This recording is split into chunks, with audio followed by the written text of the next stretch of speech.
Welcome back sa Sagot ni Doc. Ngayon alam na natin kung ano ang PV, bakit ito tinuturing na blood cancer at ano yung mga komplikasyon na dapat iwasan.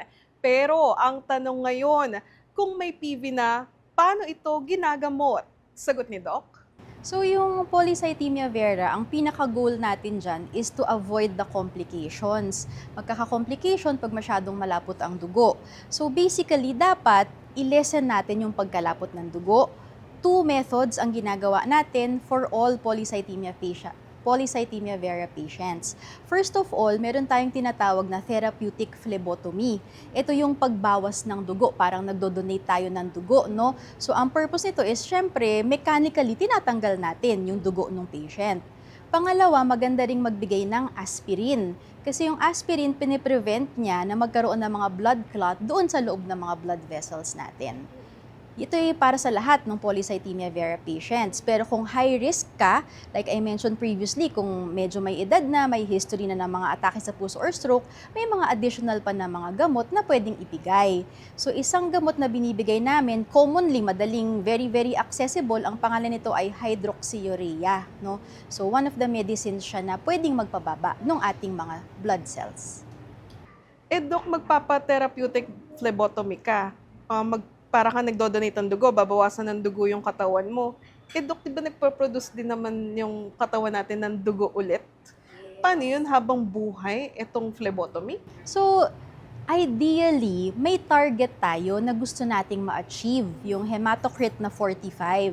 Kasi according to studies, kapag na-achieve itong value na to, less yung possible complications such as heart attacks and strokes, no? So we target the hematocrit of 45. So after nagpapa-phlebotomy, uulitin natin yung CBC para makita kung na-achieve na natin yung target na 45.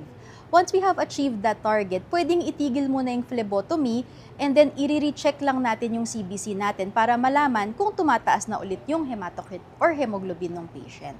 Okay. So, phlebotomy, tapos i-check mo sa CBC mo kung okay na yung levels. Gaano kadalas, Doc, ginagawa? Depends, no? Nagde-depend talaga yan kung gaano kataas yung hemoglobin or hematocrit ng patient. In some of my patients na medyo mataas pa, bagong diagnose lang, medyo mataas pa yung hemoglobin and hematocrit, sometimes ginagawa ko siya every week. Minomonitor ko sila every week, no? Kung outpatient, walang ibang nararamdamang simptomas. Pero kunyari, may atake sa puso or stroke na sila, tapos naka-admit sa ospital, pwedeng every day, every few days, inuulit yung mga test natin.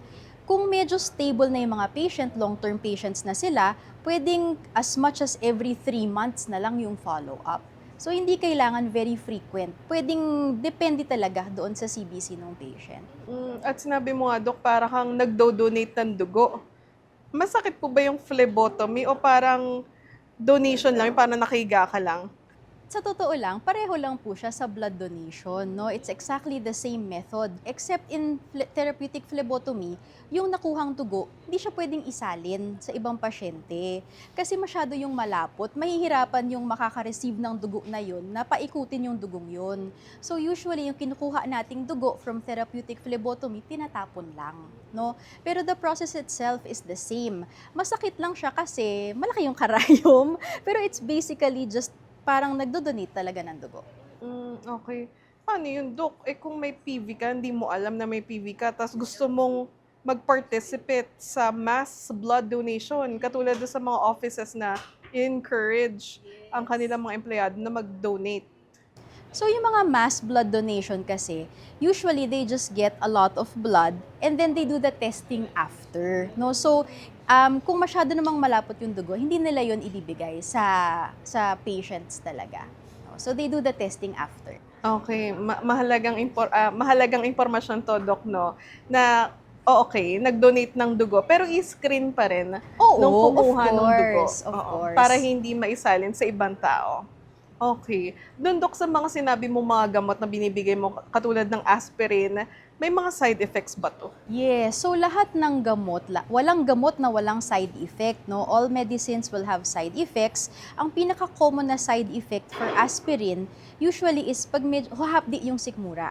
So usually ang instructions to patients is you should be taking yung aspirin after a full meal, dapat busog. Kasi kung hindi, baka maka-injure siya ng bituka, no? Another medicine we commonly give is hydroxyurea. Yung hydroxyurea, ang common na sinasabi ng patients ko, parang nagkakaroon ng discoloration yung nails nila, no? So, it's just because of the medicine, it's not because nakukulangan ng oxygen or nagkakaroon ng blood clot sa kamay.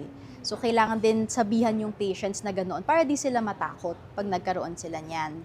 Sometimes may patients din ako medyo humahapdi ang sikmura or nanghihina from hydroxyurea. May mga patients na hindi kayang itolerate yung gamot na yon. So kung may ganon, we shift the medicine to another one. Paano naman, Dok, kung makita ko yung CBC result ko, naku, ang taas ng hemoglobin, bibili na ako ng aspirin sa pharmacy. Pwede ba yun? Mas magandang magpatingin muna sa doktor. Always, always consult your doctor when you have these lab results kasi your doctor will know best when to give you these medicines. Again, lahat ng gamot may side effect, no? So, kailangan adequately monitored and advised by your doctor. So, dapat may prescription. Ideally, yes. Oo, hindi Oo. self-medication. Okay. Sa lifestyle, Doc, may mga bawal bang gawin yung mga pasyenteng may PV? Oo, wag kayong manigarilyo. Oo, kasi yung risk of blood clots increases with smoking. So yun talaga, talaga yun, no? Lifestyle-wise, there are other risk factors ng pagkakaroon ng blood clot. For example, high cholesterol, high sugar, high blood pressure na hindi nakokontrol. So we have lifestyle modifications to try to control these risk factors as well. So kung may high blood ka, huwag kang kumain ng maalat. Kung mataas ang cholesterol mo, huwag kang kumain ng mataas sa cholesterol, no? Kung mataas ang sugar, huwag kang kumain ng matatamis. Important din actually na may exercise to try to control yung mga metabolic changes na yan. So yun, actually basically have a healthy lifestyle, don't smoke, no exercise. Naririnig ko, Doc, pag may anemia, kailangan kumain ng green leafy vegetables. Pagdating sa polycythemia vera, meron bang mga pagkain na kayang magpanipis ng dugo? Wala. Kasi technically, yung polycythemia vera, again, this is a primary bone marrow disorder. Sakit talaga siya na galing sa isang mutation. Walang effect yung dugo, yung pagkain sa kanya. So, ang mga patients ko na may polycythemia vera, ang ina-advise ko lang sa kanila is to try to avoid yung pagtaas ng uric acid. Food that can increase the uric acid kasi mga patients with polycythemia, frequently tumataas din yung uric acid nila. So, red meat, laman loob, alcohol, avoid those also. Sa mga pasyenteng may polycythemia, Doc, pwede pa ba silang magbuntis? So, yung polycythemia, hindi naman siya nakaka-affect doon sa reproductive capacity ng patient. So, pwede pa rin mabuntis yung mga pasyenteng may polycythemia vera. Pero karaniwan kasi yung sakit na polycythemia more on the elderly population, no? Pero patients na bata na may polycythemia vera, they can still get pregnant, pero we have to monitor their CBCs regularly. Important din na bigyan sila ng aspirin, no, para hindi po sila magkaroon ng mga blood clotting issues. Kasi pag pregnant, mataas din yung risk of having blood clots. So talagang it should be a collaboration between your OB-GYN, your hematologist. Kailangan i-monitor talaga yung CBC. Okay. Doc Jenny, this time, basahin na natin ang pinadala ng mga tanong ng ating mga ka-SD. Unang-una, ito, mula kay James ng Taytay Rizal. Kung may family history po ba ng blood cancer, malaki po ba yung chance daw na magka-PV? Oo. So, marami kasing, as I mentioned earlier, maraming klasing blood cancers. And hindi naman siya increased risk para magkaroon ng polycythemia kung meron kayong family history ng blood cancer. Yung polycythemia nga kasi is an acquired mutation, di siya namamana. So, hindi tumataas yung risk ng pagkakaroon ng polycythemia vera if you have a family history of blood cancers. Okay. Pangalawang tanong, Doc, mula kay Alexis ng Marikina. Mabilis po bang makalapot ng dugo kapag hindi madalas uminom ng tubig?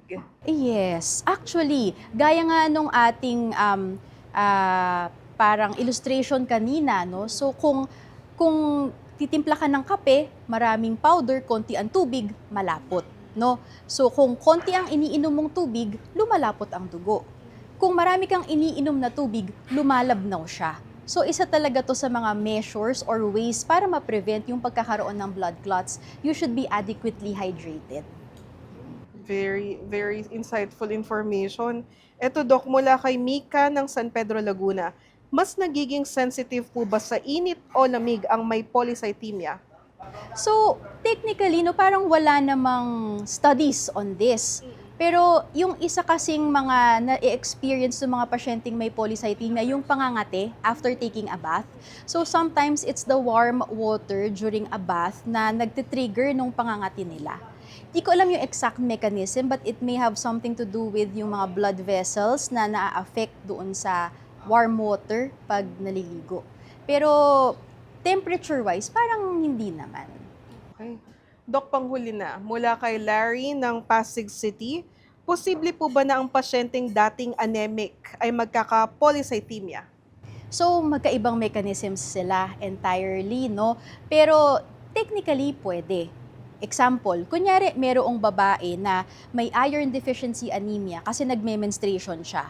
Na-resolve na yun, tumanda na siya, hindi na siya nagme-menstruation, nagkaroon siya ng mutation, pwede siyang magkaroon ng polycythemia vera later on in life, no?